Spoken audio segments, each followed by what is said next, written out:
warahmatullahi wabarakatuh.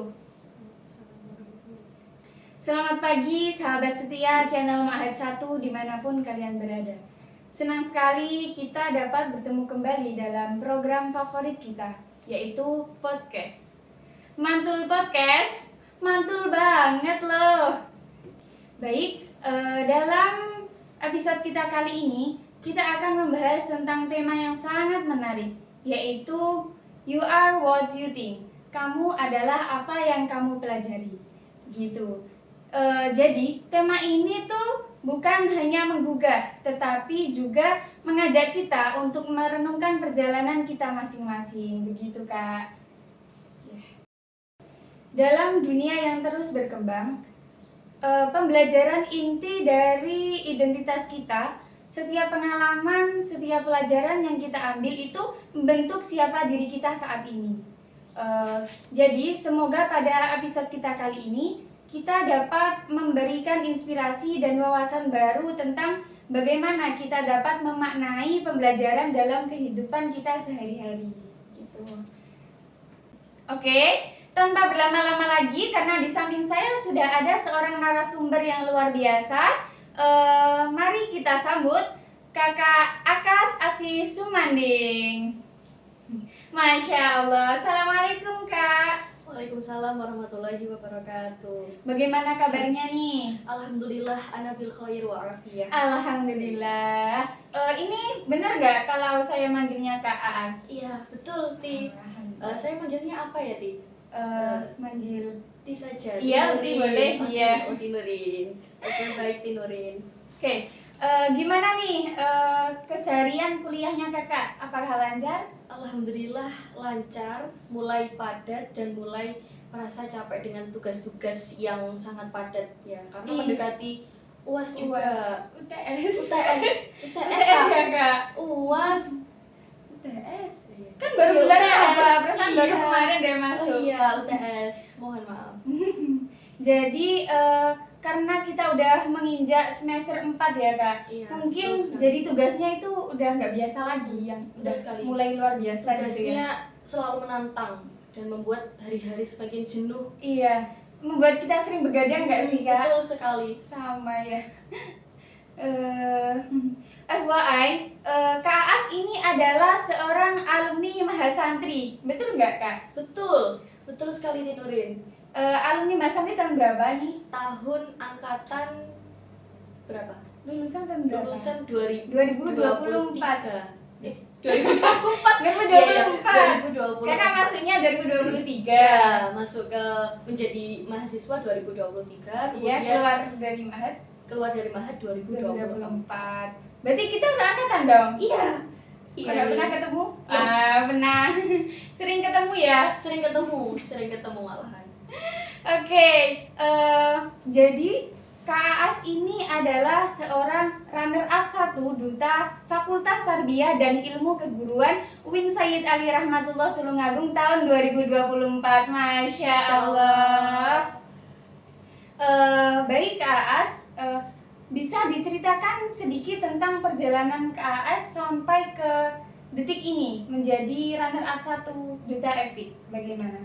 Oke, baik.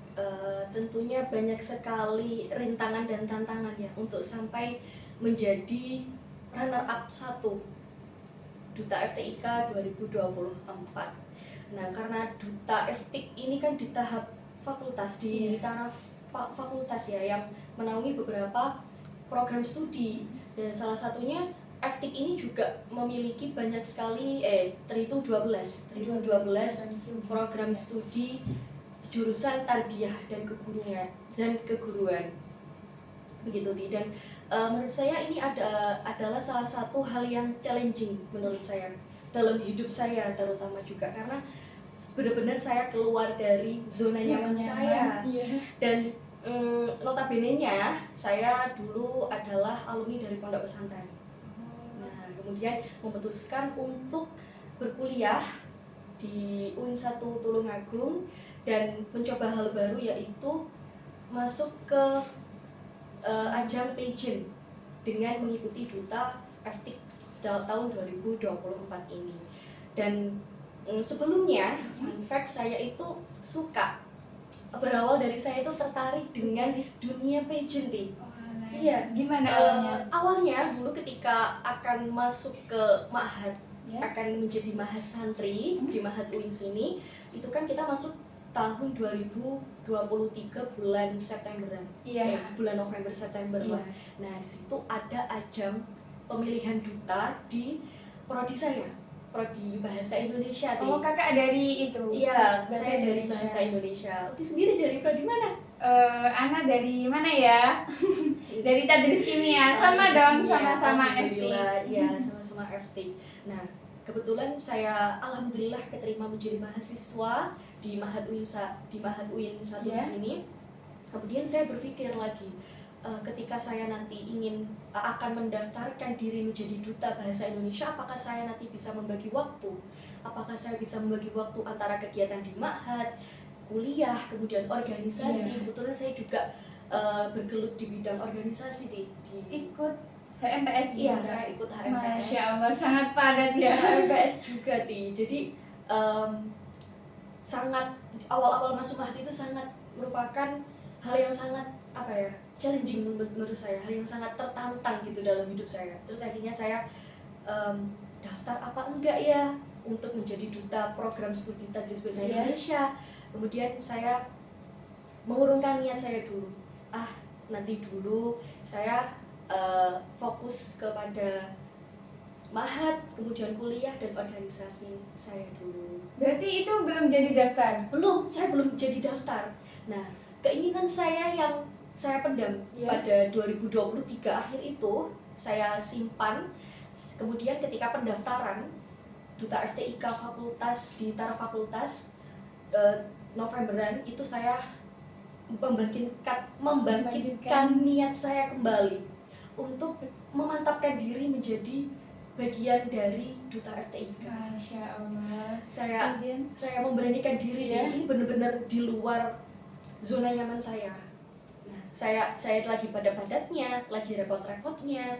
Apalagi November kan Iya, mau UAS gitu iya, ya. betul sekali. Itu juga mau UAS, terus ditabrak dengan program kerja HMPS yang begitu besar. Iya.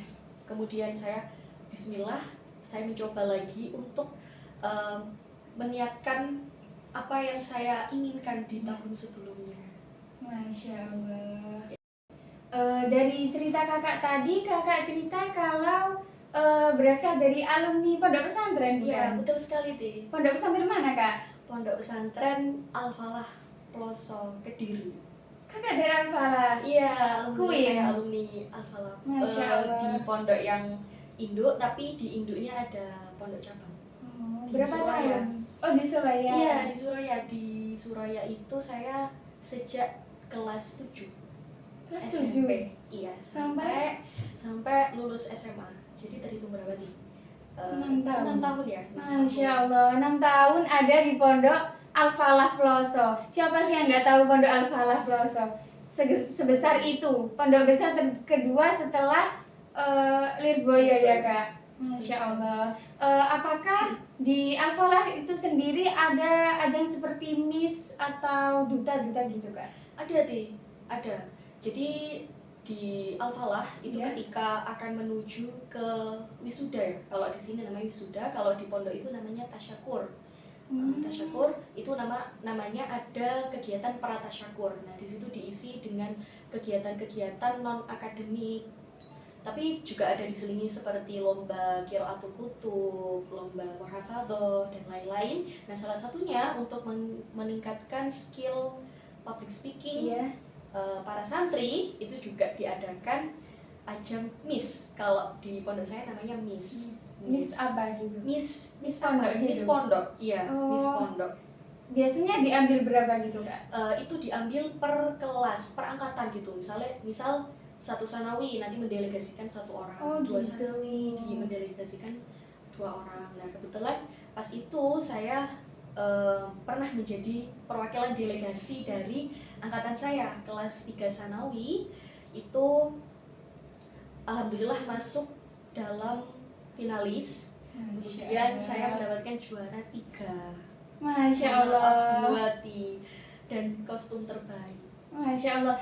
Emang dari awal udah ada ya bibit-bibit dutanya gitu dari MTS gitu padahal. Makanya sekarang udah gak kaget gitu kalau jadi runner up 1 duta FTIK. Alhamdulillah itu semua berkat doa dan dukungan juga dari teman-teman, kemudian usaha juga, Iya. dukungan dari teman-teman yang awalnya saya dipaksa, memang dipaksa, kamu lo bisa As, kamu bisa, kamu hebat, kamu keren, didorong seperti itu. Akhirnya ya mau tidak mau saya harus menunjukkan bagian diri saya yang terbaik seperti Iya itu. betul gitu ya. Kan apa salahnya mencoba gitu Iya, ya. betul Dan nggak sekali. salah percobaannya Dan pun alhamdulillah alhamdulillah. berhasil. Alhamdulillah, Itu seperti berapa tahun Kak masa jabatannya gitu jadi Miss? itu sebenarnya kayak ya pas itu aja. Jadi setelah perlombaan Miss itu tadi, Iya. memang tidak ada tindak lanjut dari Dari Miss pondok itu. dari kegiatan tersebut. Jadi cuma untuk seru-seruan, tapi Iya. benar-benar membranding seseorang, Iya. benar-benar meningkatkan kualitas dari seseorang tersebut, meningkatkan public speaking, Iya. kemudian banyak sekali juga tes-tesnya, akademik, kemudian catwalk juga ada. Terus catwalknya ada juga. catwalknya karena memamerkan baju bekas seperti itu ya, tapi karena kita berada di pondok jadi ya sebisanya gitu. Berarti memamerkan kreativitas juga Iya, kan betul sekali. biasanya berasal dari daur ulang nggak Iya, sih Kak betul ya? sekali. Itu dari apa Kak yang kostum Kakak mendapat apa tadi? Juara Juara 3. kostum terbaik Kostum ya? terbaik dan juara 3 itu karena di pondok ya Ti, Iya. kita sering yang namanya rewang Rewang. ketika ada acara itu kan Oh iya. kita rewang. Iya. Nah itu kan pasti banyak sekali karung bawang dan brambang. Tahu yang berwarna ungu Yang itu, warna ungu itu dimodifikasi. Masya Jadi Allah. karungnya yang semula kotak tabung Iya. itu digunting. Bagaimana caranya itu menjadi lembaran, kemudian nanti bisa dicetak menjadi baju atasan kebaya seperti itu. Saya nanti sudah dipilok. membayangkan Nah, ini bagaimana. betul. Nah seperti itu. Nah itu atasannya, terus nanti bawahnya itu menggunakan banner bekas kegiatan acara. Dibalik gitu Ya berarti. dibalik, kan dibaliknya itu pasti ada bagian yang polos, Iya. putih atau hitam seperti itu. Nah itu digunakan untuk ekornya. Sangat Seperti unik itu. sih. Saya baru membayangkan aja udah apa ya, Iya. udah takjub gitu. Apalagi kalau lihat langsung, karena sepengetahuan saya biasanya kalau ada apa ya, semacam Miss barang bekas gitu, biasanya kalau nggak dari koran, Iya, dari kresek. kresek, ya kan Betul. udah biasa gitu ya. Betul. Dan ini ada inovasi terbaru dari apa? Dari karung Bekas brambang. bawang brambang. Iya, bawang Iya, sama banner. banner daur ulang. Baru tahu sih Iya, ini. monggo dicoba.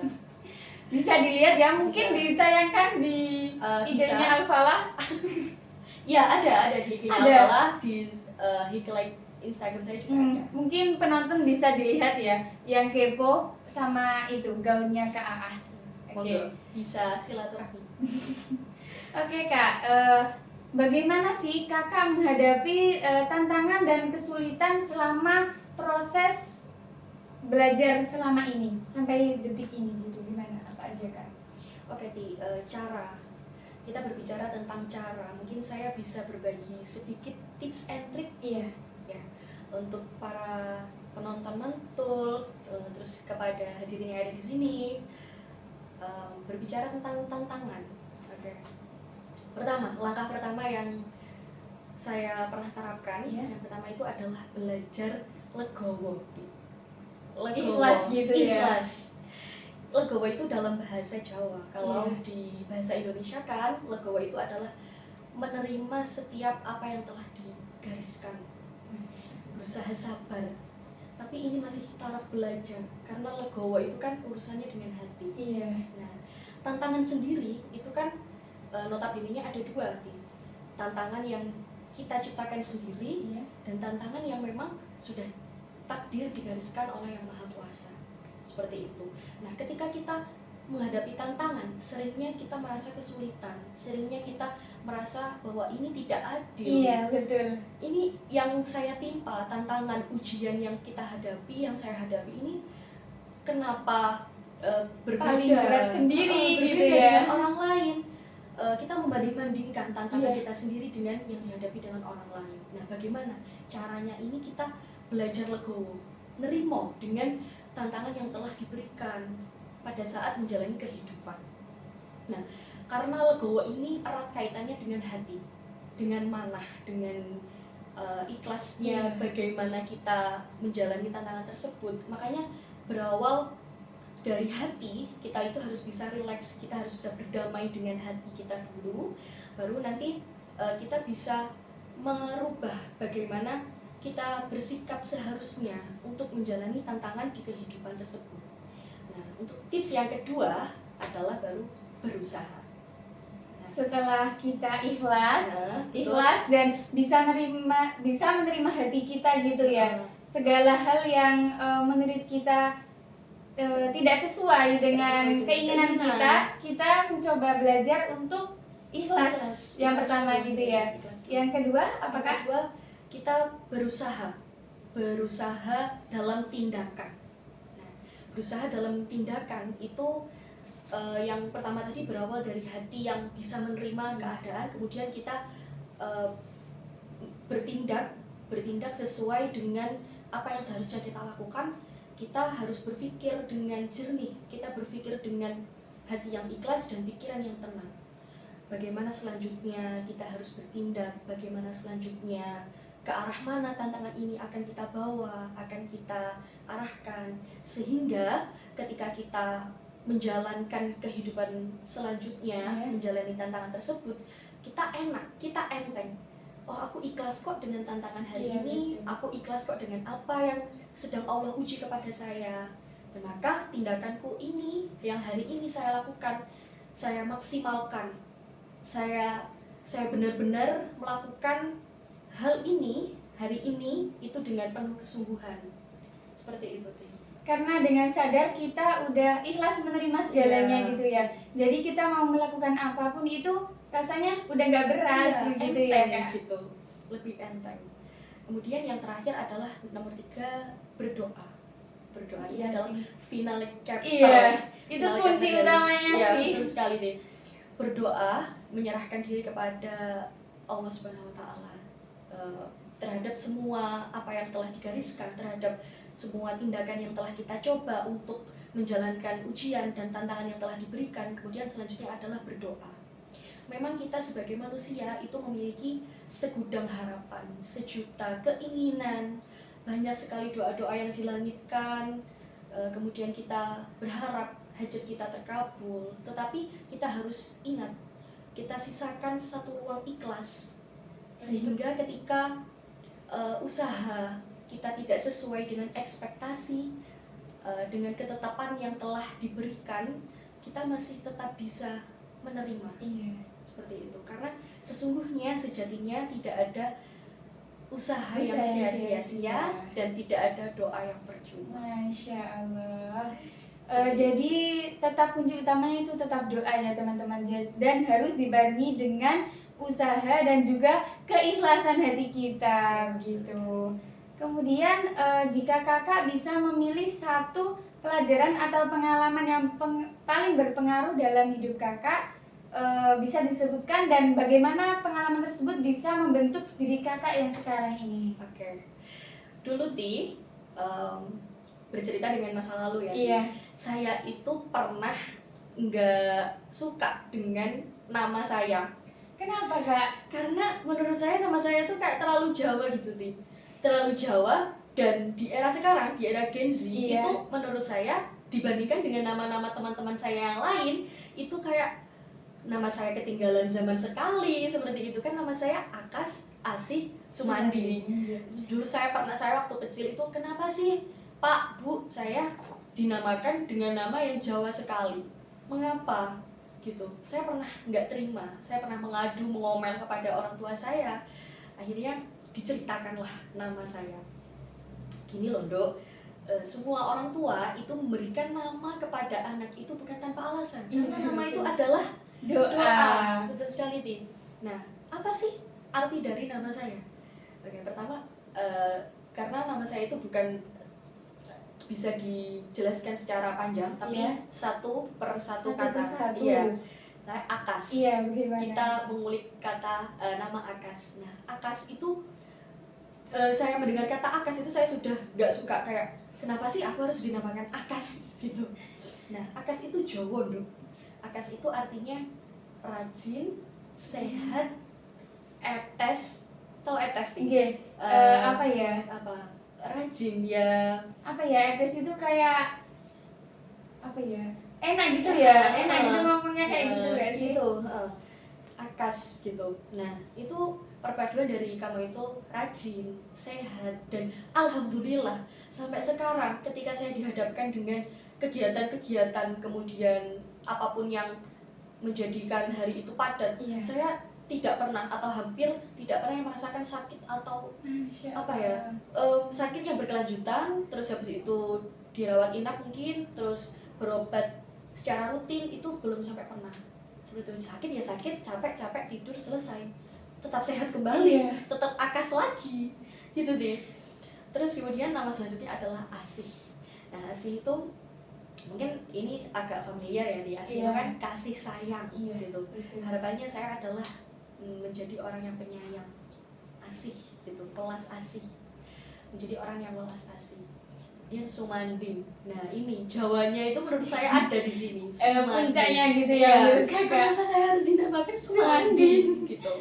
Nah, karena di zaman dulu orang Jawa itu erat kaitannya berawalan dengan nama Soekarno, Iya. Supratman, Soeharto gitu ya.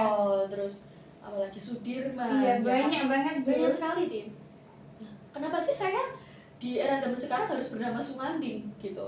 Saya pernah berpikir seperti itu, bahwa dijelaskan dari bahasa Jawa, arti su itu Iya. mengartikan arti baik. Oh, Berarti artinya baik su gitu. itu artinya baik, iya. Terus manding itu dimanapun kamu disandingkan itu pantas. Jadi Sumanding itu pantas disandingkan dimanapun. Masya Allah. Seperti Jadi itu. gimana ya? The power of doa ya. Iya. Kan nama adalah doa. Betul Dan sekali. dari cerita Kak Aas tadi, Akas, Asih, Sumanding. Dari ceritanya kalau misalkan seharian padat jadwal, ada kuliah, ada organisasi, Iya, betul. itu pun malamnya nggak pernah kayak capek sampai sakit gitu. Karena namanya Akas, jadi besoknya langsung Akas lagi atau kuat lagi Alhamdulillah. gitu. Alhamdulillah. Dan jadi pribadi yang kasih sayang Iya, gitu, welas penuh asih dengan penyayang. kasih sayang, dan bisa dimanapun tempatnya itu dapat ditempatkan gitu ya, Mudah seperti beradaptasi, sekarang ini. Iya, mudah alhamdulillah. beradaptasi. Di pondok oke, organisasi oke, kedutaan oke, apalagi banyak sekali. Kakak kalau nggak salah ikut teater juga. Iya. Nah, ikut Alhamdulillah. teater juga, banyak sekali kegiatannya. Alhamdulillah. Nah, berangkat dari situ akhirnya saya jadi tahu, mengerti bahwa ternyata nama saya itu memiliki arti yang kuat. Nah, terus saya dibesani dengan orang tua saya, cari jati diri kamu melalui nama kamu. Masya Allah. Seperti itu. Jadi saya berangkat dari situ, saya penasaran apa yang harus saya cari, apa yang harus saya gali, saya tuh punya apa sih sehingga saya nanti bisa menjadikan diri saya itu seperti apa gitu. Itu yang menjadi kunci tonggak saya bisa menjalani hari atau menerima tantangan, mencoba keluar dari zona nyaman. Iya. Seperti itu. Sungguh sungguh indah ya filosofi dari nama kakak ini. Yang awalnya beliau tidak suka dengan namanya sendiri karena dianggap kejawen atau Kejawen dan- sangat Jawa gitu. Ternyata menyimpan artinya itu bisa gimana ya? Bisa membuat kakak saya jadi menjadi diri seperti sekarang ini. Betul. Yang padahal saya tidak terima karena nama saya dengan era zaman sekarang Iya. ya, apalagi Gen Z itu kayak Apa tidak sih? ada bandingannya dengan Iya. nama-nama teman-teman saya. Tapi dia namakan adalah sebuah doa seperti itu. Jadi begitu ya teman-teman. Bagi teman-teman yang merasa namanya kayak mungkin kurang suka gitu ya, masih bisa bersyukur karena orang tua kalian itu memberi nama kalian bukan tanpa alasan, mesti dengan doa-doa gitu ya kak. Ya, betul sekali. Dari pengalaman kakak itu, apakah ada sebuah motivasi dari seseorang atau dari buku yang menjadikan acuan kakak untuk melakukan hal apapun gitu? Kalau misalkan mau ini, oh ada motivasi dari ini, jadi keingat kalau mau capek atau mau apa gitu, ingat dari tersebut, jadi nggak jadi down gitu. Iya. Ada beberapa dari beberapa buku yang saya baca, ada satu buku yang menurut saya favoritkan. Begitu pula dengan penulisnya, gitu. Kalau boleh tahu apa kak? Ya, buku ini adalah catatan Zilhabe yang ditulis langsung oleh Ning Jazila An-Nadiyah. Ning saya sendiri, Ning di Pondok Pelosok, seperti itu. Nah, buku catatan Zilhabe ini menyimpan banyak sekali petuah-petuah dari ulama terdahulu, dari ulama-ulama guru-gurunya beliau, kemudian diselingi dengan kata-kata motivasi, kata-kata kehidupan, kata-kata kebijakan yang menurut saya itu make sense dengan zaman sekarang juga. Jadi bukunya adalah judulnya Catatan Zilhabe. Oh alah, saya pernah tahu lewat di TikTok ya. Saya kira itu seperti diary gitu kak. Maksudnya isinya kosong. Iya. Ternyata itu adalah catatan-catatan daun-daun gitu. ulama terdahulu. Jadi dalamnya sangat memotivasi. Saya punya satu yang saya ingat ketika saya down, ketika saya jatuh, tapi saya tetap mengingat kata-kata dari catatan Zilhabe itu. Catatan dari Ning Jazil, kata-katanya seperti ini. Hai cantik, jangan terlalu menunjukkan keindahanmu, karena di lautan samudra yang dalam itu pasti ada mutiara yang indah, yang sulit untuk didapatkan, yang sulit untuk diraih. Bahkan orang kalau ingin menyentuhnya pun takut, seperti itu. Kemudian tapi mutiara tersebut pasti akan dijaga oleh orang yang tepat nantinya. Masya Allah, sangat indah sekali ya kata-kata dari beliau. Itu yang menjadi pegangan kakak gitu, kalau merasa down atau merasa capek dengan kehidupan. Yang saya maknai dari kata-kata tersebut adalah kita semua itu terlahir cantik, dengan bagaimana versi kita diri sendiri, dengan versi kita sebagai apa. Makanya kita harus mencari jati diri kita. Cantik kita itu seperti apa? Cari versi cantikmu sendiri. Sampai kita tidak bisa dijangkau. Kita tidak berani, kita tidak bisa disentuh oleh orang lain. Tapi pada saat yang tepat, kita pasti akan dijaga oleh orang yang tepat. Seperti itu. Masya Allah. Jadi teman-teman yang sering merasa insecure atau merasa aku kurang cantik dari segi ini, dari segi kulit, dari segi rambut, tetap bersyukur ya, karena kita akan menemukan cantik dari versi kita sendiri, begitu ya kak? Betul sekali deh. Oke. Jadi gini kak, apakah selama perjalanan kakak ini kakak pernah menemukan pengalaman lucu atau unik yang mungkin tidak bisa dilupakan begitu kak? Apakah ada pengalaman lucu dan unik menurut saya? Mungkin ketika di pondok atau ketika kemarin seleksi duta atau apa gitu? Oh iya, ketika kemarin seleksi duta. Iya. Itu saya garis bawahi ketika saya seleksi duta kemarin. Menurut saya apa ya? Yang saya selalu kita sadari bahwa apa yang akan kita jalani itu kita upayakan dengan betul-betul, kita upayakan dengan maksimal.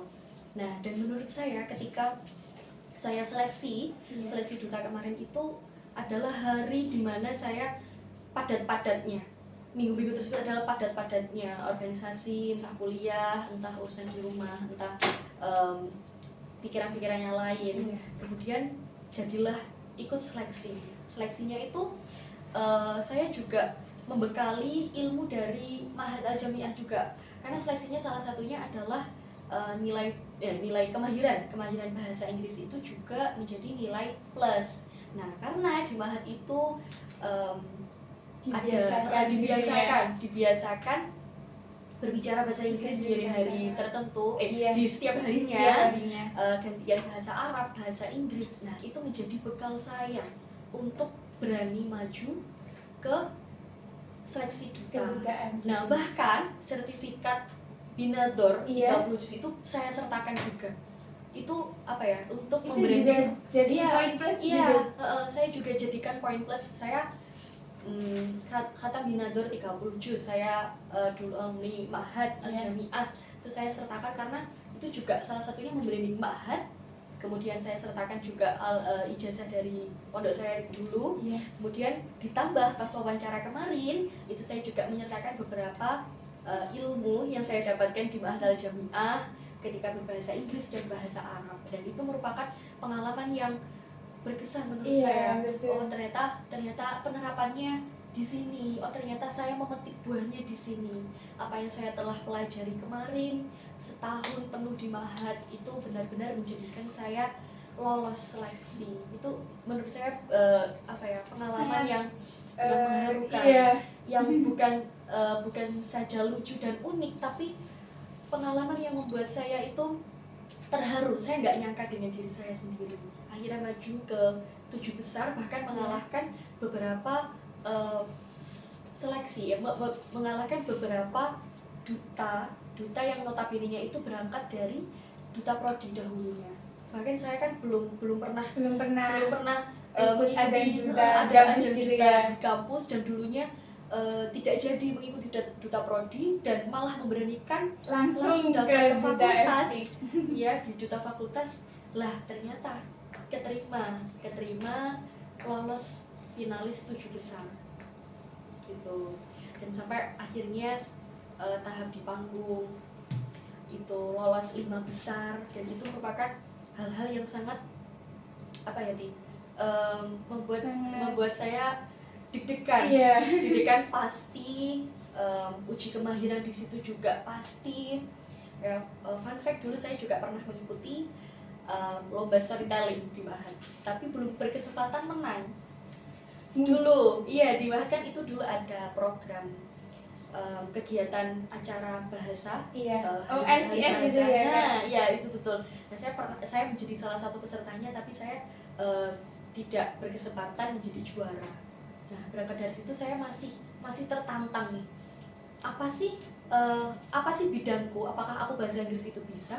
Apakah bahasa Arab? Seperti itu. Jadi cobalah saya padukan bahasa Inggris dan bahasa Arab untuk daftar ke duta fakultas. Nah, ternyata itu bisa menjadi bekal sampai ke panggung kehormatan, sehingga perjuangan saya memetik buahnya ketika mendapatkan selempang runner up 1. Masya Allah. Jadi berangkat dari pelajaran-pelajaran harian, kegiatan-kegiatan harian yang ada di Ma'had, hingga bisa diteruskan atau diamalkan pada kegiatan sehari-hari sampai sekarang ini. Contohnya seperti kebiasaan bahasa Inggris gitu ya Kak. Seperti itu. Jadi gini Kak, dalam perjalanan Kakak, apakah ada pengaruh person yang paling besar dalam perjalanan hidup Kakak hingga sampai saat ini, paling kuat gitu powernya buat Kakak? Pastinya yang pertama itu adalah kedua orang tua, terutama ibu saya sendiri, karena tanpa beliau saya mungkin tidak bisa menjadi diri saya seperti ini. Gitu sih, karena orang tua itu dahulunya bukan lulusan kuliah, bukan ingin melanjutkan kuliah, tetapi karena ada sesuatu yang tidak bisa mengharuskan lanjut kuliah, jadi cuman tamatan SMA sederajat. Nah, berangkat dari situ orang tua saya ingin sekali apa yang tidak bisa dilakukan orang tua saya dulu, apa yang tidak bisa didapatkan gelar sarjana itu bisa didapatkan oleh anak-anaknya. begitu. Bahkan kakak saya itu tidak berkesempatan untuk berkuliah. Jadi memang saya adalah harapan satu-satunya untuk menjadi lulusan sarjana gitu deh. Kemudian yang saya jadikan motivator Iya. atau role model lagi Iya. itu adalah yang saya katakan sebelumnya, yaitu Ning Jazil yang merupakan penulis dari catatan Zilhabi. Mengapa? Karena menurut saya Ning Jazil itu sudah tidak asing lagi di mata penonton dan juga santri-santrinya yang ada di pondok, karena beliau itu sangat-sangat memotivasi seperti itu di pondok maupun brandingnya di sosmed, di Instagram itu banyak sekali karya-karya beliau, mulai dari membuat buku penulis catatan Zilhabi itu, terus kemudian bisnis baju kaftan, kemudian pernah bercocok tanam juga pernah. Iya, beliau itu pernah membuat konten untuk menghijaukan bumi, bukan menghijaukan bumi, tapi suka dengan tanaman-tanaman. Jadi berbagi, sharing cara merawat bunga, terus berkebun, seperti itu. Kemudian beliau dakwahnya itu kan juga di media sosial. Jadi beliau itu menurut saya salah satu role model yang pantas dijadikan di era zaman sekarang, yang kental akan personal branding di sosial media. Bahkan Ning Jazil itu pernah ditanya oleh salah satu followersnya seperti ini, Ning, saya itu kalau mengupload sesuatu di media sosial, entah itu di feed, entah itu di Instagram story, itu takut loh Ning, kalau nanti orang lain itu berpikiran yang tidak misalnya orang itu flexing, pamer, jalan-jalan terus. Nah, yang dikatakan beliau Ning Jazil itu seperti ini, jangan bangga, Dok. Bahasanya santri-santrinya kan tenang gitu ya, tenang gitu. Terus begini, jauh beliau seperti ini, zaman itu Dok, kalau memiliki followers followers di platform media sosial banyak itu jangan bangga, karena itu merupakan salah satu amanah yang diberikan kepada sampean. Apa yang sampean upload, apa yang sampean buat story, itu akan diingat, akan diambil oleh followersnya sampean. Nah, jadi saya itu merasa setiap apa yang saya bagikan di Instastory Instagram maupun di feed itu saya harus menekankan bahwa ada yang followers saya bisa ambil.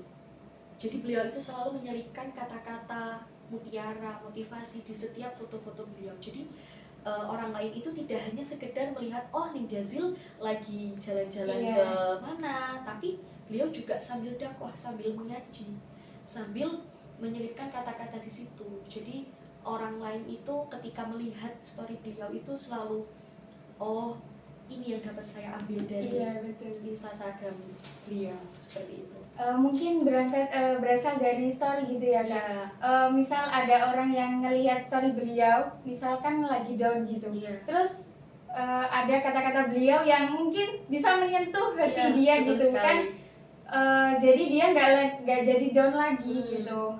Jadi mengupload foto, mengunggah foto itu tidak hanya sekedar mengupload momen, tetapi apa yang bisa kita share, kita bagikan melalui kata-kata, semisal seperti itu. Oke. Yang terakhir nih Kak, apakah Kakak ada saran atau kata-kata motivasi gitu bagi penonton setia Mantul Podcast yang ingin terus berusaha berkembang begitu Kak? Apakah ada Kak? Mungkin untuk dikatakan memberikan motivasi, saya juga masih tahap belajar ya, Ti. Jadi mungkin saya berbagi sedikit apa yang saya pegang, apa yang saya menjadikan acuan ketika lagi belajar dan ingin berkembang. Sejujurnya kehidupan kita itu adalah belajar yang nantinya yang di hari berikutnya itu akan mendapatkan ujian, atau malah kita diuji dulu baru dapat mengambil pembelajaran dari ujian tersebut. Nah, jadi yang dapat saya ambil dan saya tekankan dari belajar dalam kehidupan itu kita harus memaksimalkan apa yang sedang kita alami sekarang, apa yang sedang kita jalankan sekarang. Semisal posisi kita lagi menjadi mahasiswa dan mahasantri. Iya. Nah, apa yang dapat kita pelajari sekarang, maksimalkan. Semisal di Nurin dari program studi Tadris Tadris kimia. kimia. Nah, benar-benar dalami nih, benar-benar telusuri apa yang Uhti dapatkan pada saat menjadi mahasiswa, itu benar-benar harus jenengan Digali gitu ya. harus jenengan benar-benar kuasai, karena tidak selamanya panjenengan akan kuliah, Iya. tidak selamanya panjenengan akan terus berada di bangku kuliah.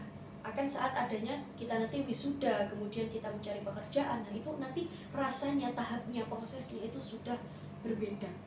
Dan maka apa yang kita lakukan sekarang ini akan menjadi penentu kita di masa depan. Apabila kita bersungguh-sungguh, apabila kita sedari sekarang itu menerapkan deadline, menerapkan rajin, menerapkan jangan membuang-buang waktu pada saat sekarang. Nah, itu akan melatih kita di masa depan. Nah, kemudian tadi ada kata berkembang. Iya. Dari yang kita tadinya belajar, kemudian bagaimana sih cara kita berkembang dalam pembelajaran tersebut. Nah, berkembang itu menarik nih. Banyak sekali proses yang terjadi di dalamnya. Yang dulunya kita itu tidak bisa apa-apa, kemudian kita menggali bagaimana caranya sampai ke tujuan dengan selamat. Diibaratkan seperti ini di kehidupan. Ketika kita berlayar ke samudra untuk mencari mutiara, semisal, nah tiba-tiba di perjalanan kita itu terombang-ambing oleh samudra yang terkena badai dan ombak gitu ya. Pilihannya itu cuma dua nih, tenggelam atau lawan badainya, terjang arusnya, kemudian bertekad sampai di daratan dengan selamat. Begitu nih.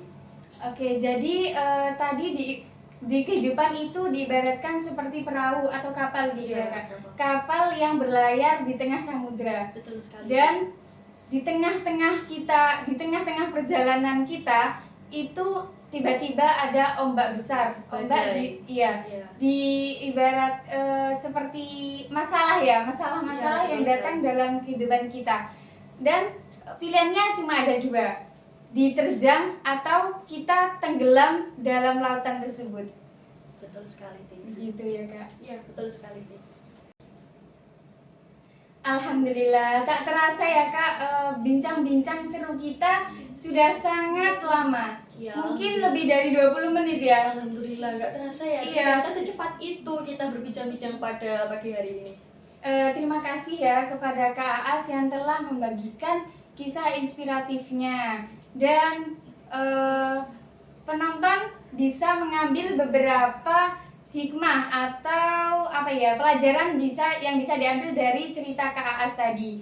Misalnya tentang kita harus berjuang ke hal yang menantang bagi kita. Terus jangan lupa berdoa, apalagi Kak. Kemudian ikhlas dalam menghadapi tantangan tersebut ketika tidak sesuai dengan ekspektasi kita. Iya, jangan lupa juga minta ridho kepada kedua orang tua gitu. Mungkin sebelum kita tutup nih Kak, dari Kak As apakah ada closing statement? Oke, closing statement dari saya pernah melihat dan menerapkan juga dalam motivasi saya dari dawuhnya Ning Sema. Tadi kan Ning Jazil, sekarang Ning Sema, itu juga merupakan guru saya di pondok dulu. Dawuhnya seperti ini, ketika pikiranmu itu dipenuhi dengan angan-angan gemuruh yang kuat, keinginan yang kuat, hatimu tergetar, maka berjanjilah untuk lebih dari itu. Karena sejatinya berusaha, belajar itu tidak ada yang mudah selagi kita mau mengambil tindakan. Nah, kegagalan itu sudah pasti. Karena sebelum menjemput keberhasilan, kita pasti akan gagal terlebih dahulu untuk mengambil pembelajaran dari apa yang sudah kita lewati. Tapi sejatinya kegagalan itu bukan ketika kita tidak mendapatkan sertifikat, ketika kita tidak mendapatkan piala, medali, atau selempang. Tetapi kegagalan itu ketika kita tidak berani untuk mencoba. Seperti itu. Jadi ngomong tentang kegagalan ya Kak. Saya pernah dengar kalau setiap manusia itu jatah gagalnya itu sama. Iya. Misalkan kita jatah gagalnya 15. Tadi kakak mencoba ikut lomba storytelling gitu ya. Betul sekali. Storytelling dan gagal, belum bisa itu. Berarti kan kakak udah menghabiskan 1 kali jatah gagal. Iya. Kan tinggal 14 dan udah mepet atau udah udah berkurang dan udah menuju ke keberhasilan begitu ya. Jadi tahap selanjutnya itu tinggal menjemput keberhasilan tersebut begitu. Nah, saya juga pernah mendengar itu. Nah, makanya saya penasaran dan akhirnya mencoba. Nah, jadi saya percaya sekarang bahwa setelah kegagalan itu pasti akan terbit keberhasilan. Begitu teman-teman. Oke, saya juga mengucapkan terima kasih kepada Tinurin yang sudah membersamai saya dalam acara ini. Kemudian saya juga mengucapkan terima kasih kepada pihak Mahat UIN 1, Mahat Al-Jamiah UIN 1 yang sudah memberikan kesempatan pada pagi hari ini kepada saya, kesempatan yang sangat luar biasa pada saya karena setiap kesempatan adalah panggung dan setiap panggung adalah kesempatan. Sama-sama Kak, terima kasih kembali. Iya. Oke, tadi adalah closing statement dari narasumber kita yang luar biasa pada hari ini, yaitu Kak Aas Asih Sumanding begitu ya.